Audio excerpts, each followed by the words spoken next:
بسم اللہ الرحمن الرحیم۔ السلام علیکم ورحمۃ اللہ وبرکاتہ۔ جی آپ دیکھ رہے ہیں فطرت انسانی چینل۔ ویڈیو سٹارٹ کرنے سے پہلے ریکویسٹ کروں گا میرے اس چینل کو ضرور لائک اور سبسکرائب کر دیجئے گا۔ تو چلتے ہیں بات کی طرف۔ ناظرین کرام اور سنائیں، سب خیر و عافیت ہے؟ مزاجی کرام میں کیسے ہیں؟ کیسا وقت گزر رہا ہے؟ زندگی کے شب و روز اچھے گزرے؟ معمولات دنیا بخوبی سر انجام دے رہے ہیں؟ چلیں آپ جہاں جہاں سے مجھے سن رہے ہو دیکھ رہے ہیں، اللہ پاک آپ کو اپنے حفظ و امان میں رکھے، آپ کے ماتھے پہ کبھی غم کا شکن نہ آئے، آپ کے ہونٹ ہمیشہ تبسم اور مسکراہٹیں بکھیرتے رہے۔ سیاست کے ایوانوں میں ناظرین کرام بڑی ہلچل مچی ہوئی ہے، بہت گہما گہمی ہے۔ یہ سیاست کی ہلچل یا طغیانی تو ہم شروع سے یہی سنتے چلے آ رہے ہیں، یہی سنتے چلے آ رہے ہیں کہ یہ فلاں چیز کا بحران ہے، ہم اتنا پیچھے ہیں، ہمیں آگے بڑھنا ہے، ہمیں وہ کرنا ہے۔ انتہائی سخت موڑ سے، مشکل موڑ سے ملک گزر رہا ہے، شروع سے ہم یہی سنتے چلے آ رہے ہیں۔ پتہ نہیں وہ کیسا موڑ ہے کہ جو ختم ہی نہیں ہو رہا۔ اتنی بڑی دنیا میں اتنا بڑا جو موڑ ہے وہ پاکستان کی مشکلات کا موڑ ہے، جس کی مسافت اتنی ہے، جس کی لمبائی چوڑائی اتنی ہے، جو ختم ہونے پہ نہیں آ رہی۔ بات صرف ضد انہا تکبر کی ہے، بات صرف سیاسیوں کی لڑائیاں اس بات کی ہے کہ تیری سیاست مرد آباد کہ میری سیاست زندہ باد، یہی لڑائیاں ہیں اور کچھ بھی نہیں ہے۔ ہاں المیہ یہ ہے، افسوس یہ ہے کہ ہم اپنی نسل کو کیا سیاست سکھا رہے ہیں، ہماری نسل اس سے کیا سبق لے رہی ہے۔ سیاسیوں کی بات سیاسی ایوانوں تک ہی محدود رہتی تو پھر تو چلو خیر تھی، لیکن جب ان کے آپس میں سیاسی پارٹیوں کے ماننے والے ایک دوسرے کے اوپر ذاتیات کے حملے کرتے ہیں تو معاملہ تب سنگین ہوتا ہے۔ اس کو اس نے گرفتار کرا دیا، اس کو اس نے گرفتار دی، اس کی حکومت آئی تو اس نے اس سے بدلہ لے لیا، اس کی حکومت آئی تو اس نے پہلے والے سے بدلہ لے لیا۔ شاید بڑے بڑے جو جرائم تھے وہ تو نہ ان کا تو عقدہ حل تو نہ ہو سکا، وہ تو مجرموں کو تو سزائیں نہ ہو سکی، لیکن اب جو کسی کو منشی کہہ دیا تو ایف آئی آر کٹ گئی، اغوا ہو گئے، گرفتار ہو گئے، ویڈیو ڈالے آ گئے، ہلالہ مچ گئی، شور ہو گیا۔ کیوں کہ بھئی اس نے منشی کہہ دیا، ہم اس پاداش میں اس کو سلاخوں کے پیچھے لے جائیں گے۔ اب ہماری سیاست یہی رہے، اب ہماری سیاست میں گالیاں رہ گئی ہیں، اب ہماری سیاست میں ذاتیات کے حملے رہ گئے ہیں۔ کاش یہی کوشش ان کی، یہی کاوش ایک ایسا عوام کو پلیٹ فارم مہیا کرتی کہ واقعی ہم ترقی کے زینے پہ قدم رکھ دیتے، لیکن ہم اندر کے منافق ہونے کے ساتھ ساتھ بہت زیادہ کنجوس بھی ہیں، بہت زیادہ کنجوس ہے۔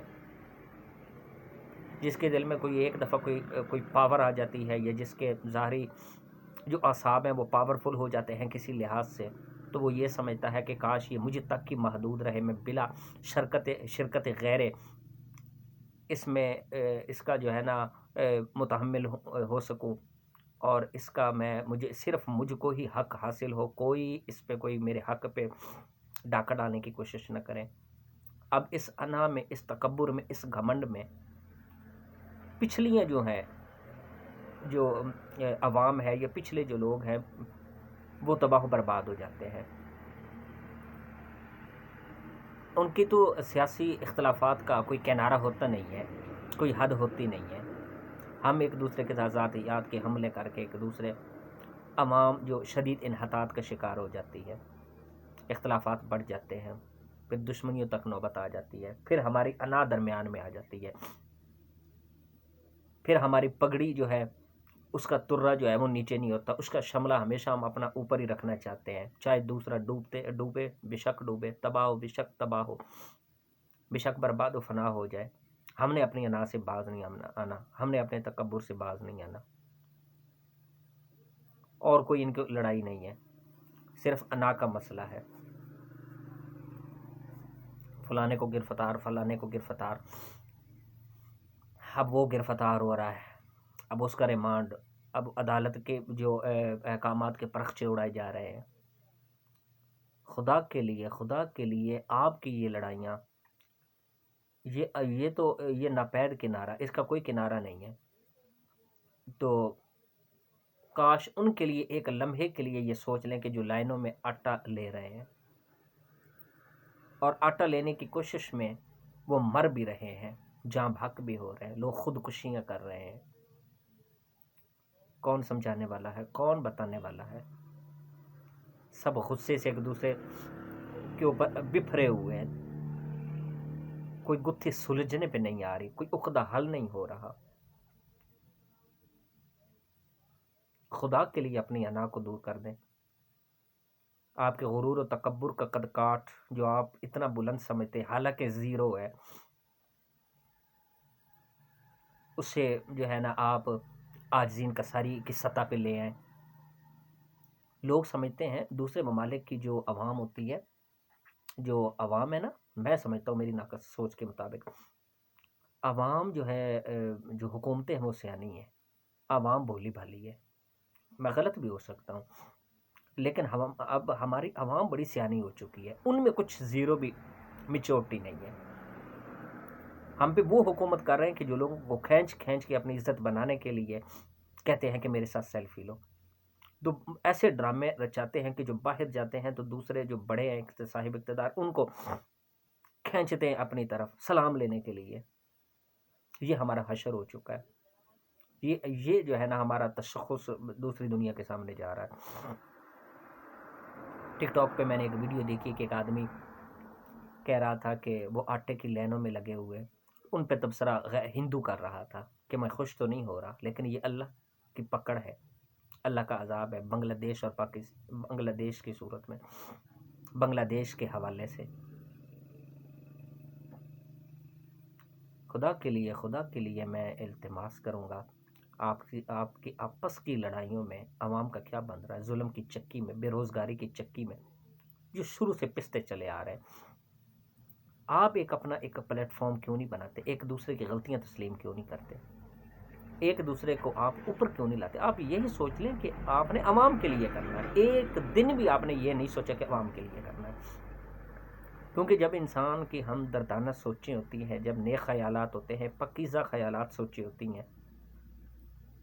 تو انسان اپنی پگڑی کے شملہ فوراً نیچے کر لیتا ہے، کیونکہ اس کا وہ نظریہ نہیں ہوتا، اس کا مقصد ہی وہ نہیں ہوتا. اس کا مقصد صرف خیر خواہی ہوتا ہے، عوام کی بھلائی ہوتا ہے. تو وہ اس میں عاجزین کساری ہوتی ہے. تو وہ فوراً اپنے مفادات کو سائڈ پہ رکھتے ہوئے یا اپنے غرور و تکبر کی چادر اتارتے ہوئے، اپنا گھمنڈ توڑتے ہوئے، اپنے مفادات کا طلسم وہ پاش کرتے ہوئے عوام کے فائدے کے لیے وہ بہت جلد جو ہے نا وہ سرنگو ہونے کی کوشش کرتا ہے، وہ جھکنے کی کوشش کرتا ہے. ساری پارٹیوں کی طرف سے اگر کوئی بھی ایسی باؤنڈنگ اسٹیج سامنے نہیں آ رہی تو سمجھ لیں کہ یہ عوام کے لیے کچھ بھی نہیں ہے، اپنی کی لڑائیاں. ایک دوسرے کے ذاتیات کے حملے، اب یوزنگ گالیاں، ویلگریٹی، ایک دوسرے کے اوپر کیچڑ اچھالنا. 70 سال سے ہم یہی دیکھ رہے ہیں. ہمیں کیا دیا؟ عوام کو کیا دی؟ ہم اپنی نسلوں کو کیا بتائیں گے؟ ہماری نسلیں اس سیاست سے کیا سیکھیں گی؟ اللہ تعالیٰ ہمارے اس ملک کی حفاظت فرمائے، ہمیں سینس شعور کی دولت سے مالا مال فرمائے، عقل سلیم عطا کرے، اور انسانیت کی خاطر، انسانی جذبے کی خاطر، انسانیت کی خیر خواہی کی خاطر ہمیں اللہ تبارک و تعالیٰ ایسا وہ جذبہ نصیب فرمائے کہ جس میں انسانیت کی بھلائی ہو، خیر خواہی ہو، عوام کی محبت ہو. یہ چند باتیں تھیں جو ناظرین کرام آپ کے سامنے رکھ دیتے ہیں، رو لیتے ہیں. اچھی لگے تو کمنٹ سیشن میں اس کا اظہار، بری لگے تو معذرت اصلاح بھی کر سکتے ہیں. دعا کرتے ہیں کہ اللہ پاک ہمیں عزت والی، خوشیوں والی اور ترقیوں والی زندگی نصیب فرمائے، ہمارے ہر باشندے کی حفاظت فرمائے، اور ہماری قیادت کو جو مسند اقتدار پہ ہے ان کو عاجزی، انکساری اور انسانیت سے پیار کرنے والا جذبہ عطا کرے. السلام علیکم.